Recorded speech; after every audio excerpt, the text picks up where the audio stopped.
All right, you guys, I'm going to go over the proofs from 5.5 to 5.6, so then that way, hopefully, you can get some better understanding as to how to do these. These are the same ones we did in class. Okay, so whenever you're given a proof, you always want to look at your given and look for sides or angles that happen to have a congruent symbol with them. So like this. We're told that side KL is congruent to side NL. You always want to mark up your picture. That's very, very important that you know that it has to be congruent. Now, in our proof, you can see we already have this pair of sides that are congruent. So when you're trying to use your triangle congruence theorems, like side, side, side, side, angle, or angle, angle, side, or HL, you have to have three things, right? So this is one of the three things that you already are given. Now, also in your given, you're told that side KM and side NM are congruent.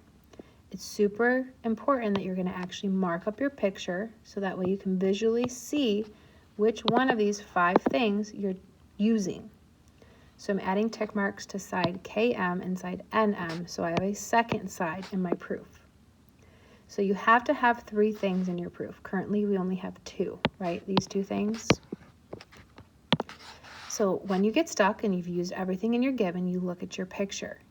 If I look at this picture, hopefully you'll notice something. You'll either notice reflexive property or you'll notice vertical angle theorem. In this example, we're sharing side LM, so we're using the reflexive property. So step 2 would be to include that side LM is congruent to side LM with the reflexive property.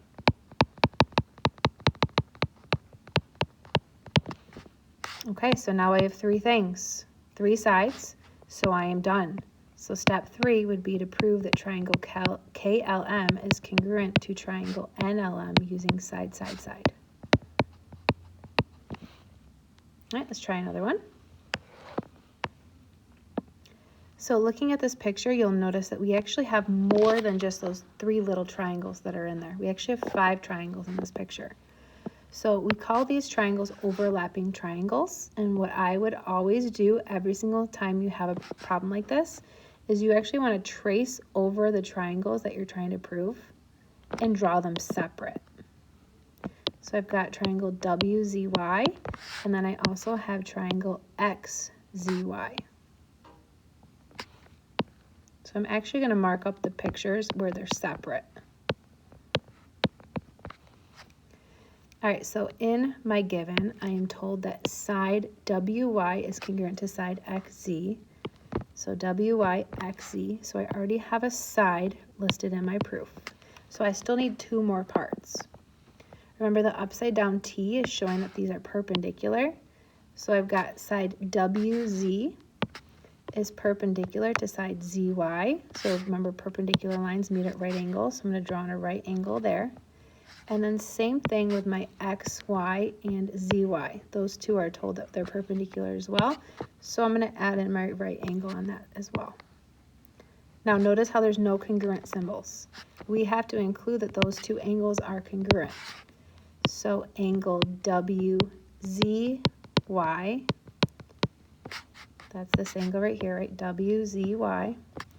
And then that's going to be congruent to XYZ.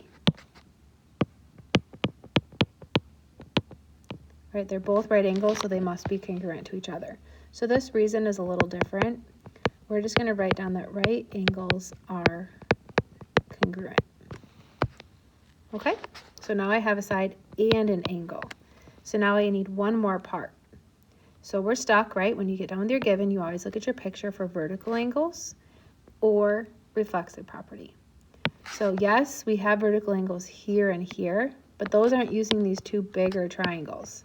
So we're not going to use vertical angles. Instead, we're going to use the fact that both triangles use side ZY. So if I add that to my picture, step 3 is going to be side ZY is congruent to side YZ. Right? It's congruent to itself with the reflexive property. The reason why I flipped and said ZY is congruent to YZ instead of ZY is congruent to ZY is because technically in one triangle, Z matches or corresponds with Y. All right, so we've got the reflexive property, and that is our side, and now I have 3 parts. So I can finish my proof. I can say that triangle WYZ is congruent to triangle XZY. And then if you look at your picture, it will tell you why. I have an angle in both triangles. I have a side in both triangles. I have another side. Now, if you look at that, yes, it spells bad word, but remember there's only one where bad word works. The one where the side is a hypotenuse and a leg, and it's a right triangle. So when it's a right triangle, you actually use hypotenuse leg instead of the bad word, because we can't use bad word, right? Okay, so let's try some more.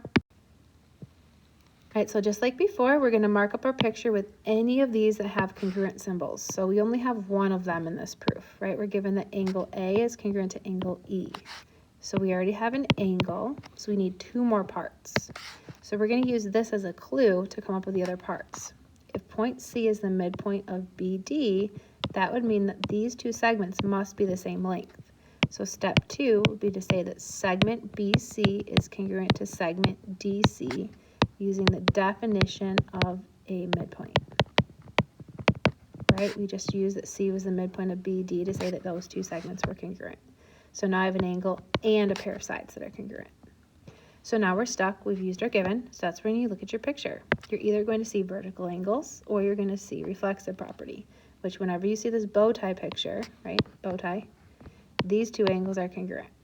So step 3 would be to say that those 2 angles are congruent using the vertical angle theorem. So if I label those angles, I can't just say C and C because there's lots of angles at C, right? There's 4 different angles at point C. So we need this angle. So ACB. So angle ACB is congruent to angle ECB. Remember, you try to make them correspond. So if you look, A is first, A is the same as E in both of the triangles. All right, so we've got an angle, a side, and now another angle. So we can finish our proof. So we can say that triangle ABC is congruent to triangle EDC using angle, angle, side. Right, this is not angle, side, angle. If it's angle, side, angle, the angle or the side that's marked off would have to be between the 2 angles. It is not that, right? If we look at this picture, we actually have the side marked off beyond that. All right, let's try another one. So again, marking off the things that are congruent. We only have one thing that's marked with the congruent symbol in this, right? Side BD and side BC. The other part is showing that they're parallel. So with parallel lines, I always told you guys to get out your highlighter and highlight the 2 sides, AD and EC, and then try to make a Z or an N. Now with this one, you get choices. You can either choose to make it AE and then use these as your alternate interior angles, or you could choose to make it with this side. Hold on, I didn't erase enough. Choose this side to be the transversal, and then these 2 angles would be your alternate interior angles. So it's up to you which one you pick. I'm going to go with the initial one. So I'm going to use these 2 as my alternate interior angles. So I'm using up this part of my parallel lines. Again, I'm using the alternate interior angle theorem. And then I have to write down what those angles are. So angle A is congruent to angle E. So I've got a pair of angles. I had a pair of sides in my given, so now I only need one more part. So bow tie, vertical angles. So step 3, I've got angle ABD is congruent to angle EBC using the vertical angle theorem. All right, so I have 3 parts, 2 angles and a side. If I look at my picture, here are my 2 angles. Notice how the side that's marked off right here, this side is not between these 2 angles, right? It's not right here marked off. So this is angle, angle, side. So we can write down that the 2 triangles, ABD and EBC, are congruent using angle, angle, side. All right, trying some more here. If you look at the given, we have no congruent symbols. So we have to use each of them as a clue to come up with something new. So let's start with this pair. So we are told that HF, side HF is congruent to side GK. So again, parallel lines, highlight it, make your letter Z or your letter N. Hopefully you see alternate interior angles, and that's what we have to write down for step 2. So we're using the alternate interior angle theorem to state that angle FHG is congruent to angle KGH. All right, next thing. We are told angle F and angle K are right angles. So if I look, right angles, I can draw in the little boxes. And then I have to include that angle F is congruent to angle K. Right? When you're doing a proof, we have to have 3 congruent parts. So the reason for this, again, right angles. So we're going to use the fact that right angles are congruent. Okay, so last thing. We've used up our given, so we're stuck. So we're either using vertical angle theorem or reflexive, which in this case, both triangles share that side. So we're using the reflexive property. So side HG is congruent to itself.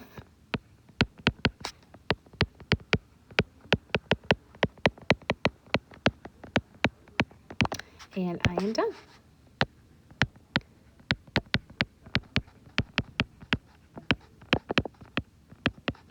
Now I had 2 angles in a side. If I look at my picture, here are my 2 angles. Notice how there's no side marked off between these 2 angles. So this is actually angle, side. Okay, trying another one. Okay, so we actually are given a pair of congruent things, right? 2 congruent angles here. So I'm going to mark those off first. So angle A is congruent to angle CED. Okay, and then we're going to use our clues. So let's start with this clue. E is the middle point of segment AD. So if I look at segment AD, E is right in the middle. This segment on the left is going to be congruent to that segment on the right. So segment AE is going to be congruent to segment ED, using the definition of a midpoint. All right, next part of our given, parallel lines. Right, side BE is parallel to side CD. So that's where we try to draw our letter N or Z. Now, if you were to do that and draw in your alternate interior angles, you will notice that this angle is not in one of the 2 triangles, right? This is not inside this triangle or that triangle. So we actually cannot use alternate interior angles in this problem.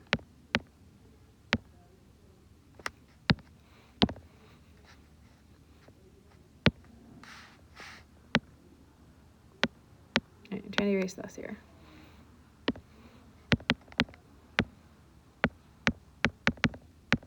There we go. Taking a while there, but I finally got it. Okay, so we're going to instead make the letter F. Okay, it is reflected here. So we're going to make this our transversal instead of this one, right? A transversal is just a line that passes through the other 2 lines. So we want to use this one instead. So this is actually corresponding angles. So step 3 is to say that angle BEA is congruent to angle CDE using the corresponding angle theorem. All right, so I have an angle, we had a side, and then we just came up with another angle, so we've got our 3 parts, so we can be done. So we can write down that triangle ABE is congruent to triangle ECD using angle, side, angle, right? Here's your 2 angles, and then the side is marked off between it. All right, next one. So we're given some congruent parts. The problem with this one is we actually have overlapping triangles again. So just like before, draw them separate. Take the extra minute and actually redraw them. Okay, so I've got triangle LNK, and then I've got my other triangle LJM.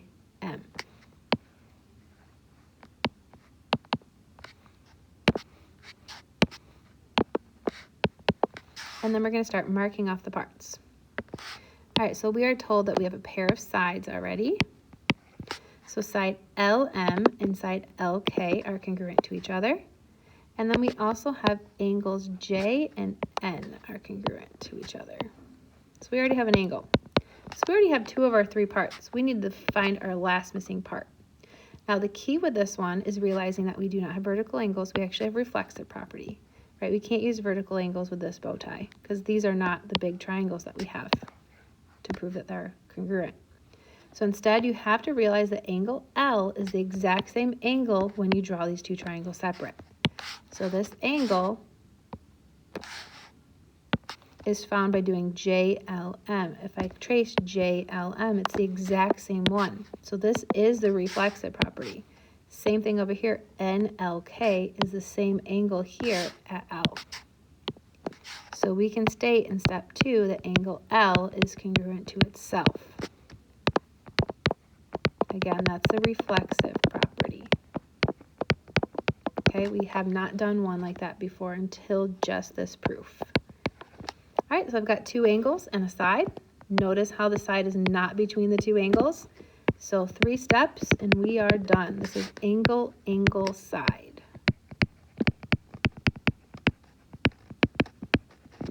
Okay. All right, last one. Just like the previous one, it's highly, highly recommended to draw out your overlapping triangles. X, Y, W.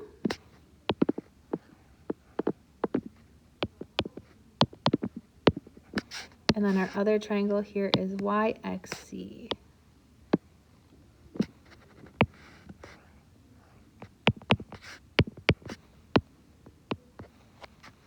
All right, so let's mark up all of our parts.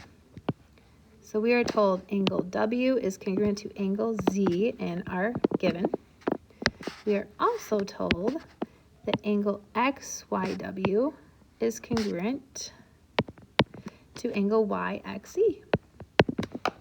Okay, so we already have 2 parts, 2 angles, right? So we just need our one missing part. What you need to notice is that XY is the same in both triangles. So step 2 would be segment XY is congruent to itself using the reflexive property.